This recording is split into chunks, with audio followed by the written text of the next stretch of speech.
Hey, what's up guys? LegalBro here. We're talking about the Chrisley sentencing, how much the Chrisleys owe, how many years they're doing in prison, specifically Todd Chrisley. Let's get into it. So let's talk numbers. Forget business tonight. Let's talk by the numbers about what Todd Chrisley is facing.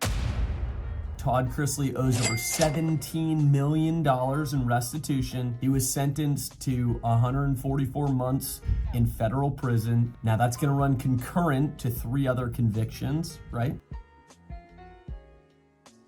Here are the best quotes. You smell like a dime store gigolo. And not in a good way that we learned from the Chrisley indictment. The first one, Chrisley and a co-conspirator were responding back and forth with a lender. Chrisley's co-conspirator sends a communication to the lender saying that Chrisley has over $700,000 in this Merrill Lynch account. Yeah, there's only one problem, folks. Yeah, Chrisley didn't even have a Merrill Lynch account. The lender buys it, and Chrisley says, "You are a effing genius. Just make it show 4+ mil." That's not good, Todd. You're not starting off very strong here.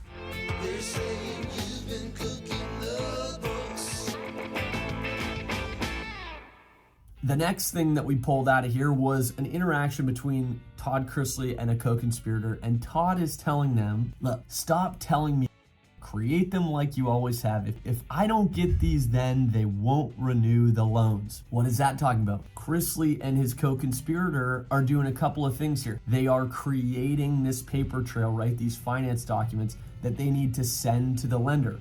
Why? Because they won't continue to loan Todd Chrisley money. The whole point here is that Todd Chrisley needs money to fund his lifestyle.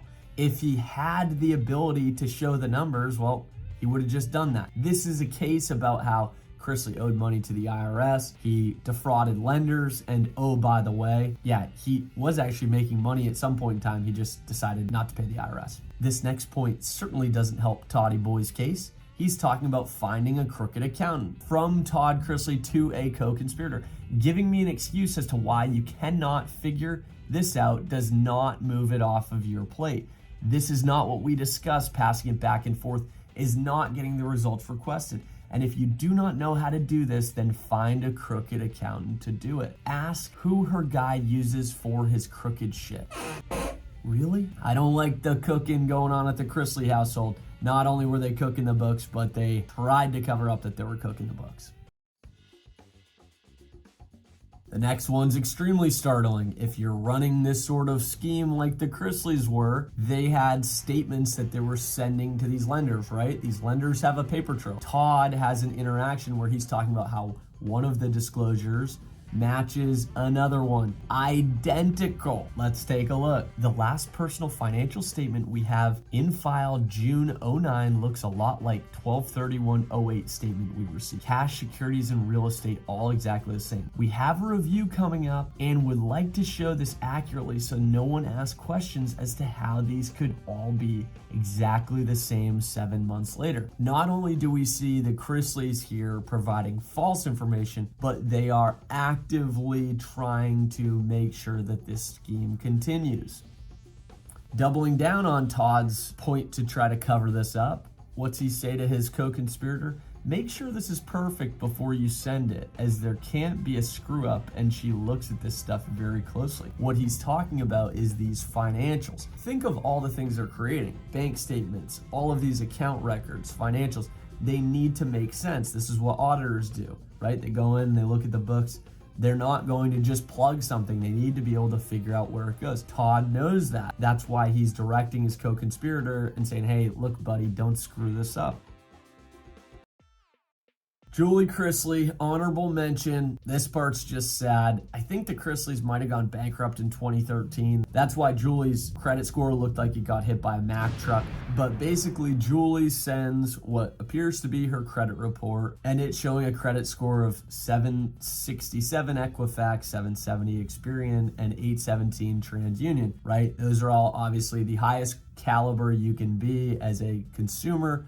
Those are in the excellent level, right? I think anything over 750 achieves that. There's only one problem.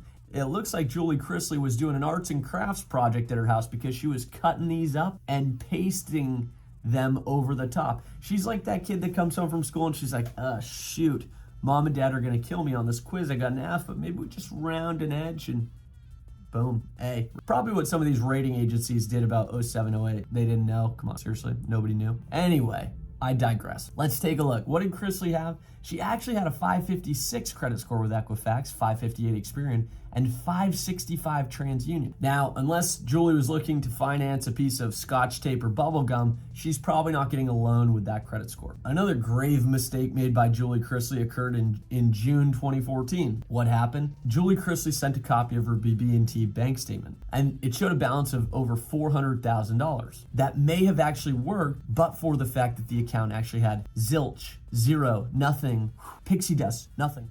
I don't even know how that's possible to operate that account. We know all the banks these days are taking $25 or whatever it is here or there just to have the account open. I don't even know how that's possible. The worst part about Todd Chrisley is they have such a public life that when he makes statements in the media, the IRS is like, hey Todd, yeah, like we're people too, we probably watch your show. We can tell if we're investigating you whether or not you paid taxes. You shouldn't be lying about it. And here's what they're getting at. This is a direct quote from Todd Chrisley. Obviously, the federal government likes my tax returns because I pay $750,000 to $1 million just about every year. So the federal government doesn't have a problem with my taxes. In reality, this is what the IRS knew. For the 2009 tax year, Chrisley had not filed federal income tax returns or paid any federal income taxes for the previous several tax years. Obviously, we now know that Todd Chrisley was not paying taxes, even though he was saying that he paid all of these taxes. I'm sure that one took the IRS all of 10 seconds to verify. Just when you think it can't get any worse, folks. First rule when you're in a hole, stop digging. Put the shovel down, Toddy boy, put it down. I feel so bad for Todd when he tries to compare himself to us. I make millions of dollars a year, but we still have the same problems as parents that make $40,000 a year. Cry and shame, Todd. And now you owe over $17 million back in restitution. So you may end up experiencing what it's like to live off a limited income. I've got a feeling that the IRS is gonna have their hand in your pocketbook for the rest of your life. The only saving grace for Todd Chrisley, pretty entertaining guy, family's pretty entertaining. Maybe he can climb out of this hole. Look, I'd love to see the story of redemption where he pays all the people that he screwed over. We'll see if it happens. Who do you think was running the show here? Do you think it was Todd or do you think it was Julie? Give me a like, subscribe, and comment below. Take a look up here, folks. We're gonna go to the next celebrity staring down the barrel of the United States government, Jennifer Shaw.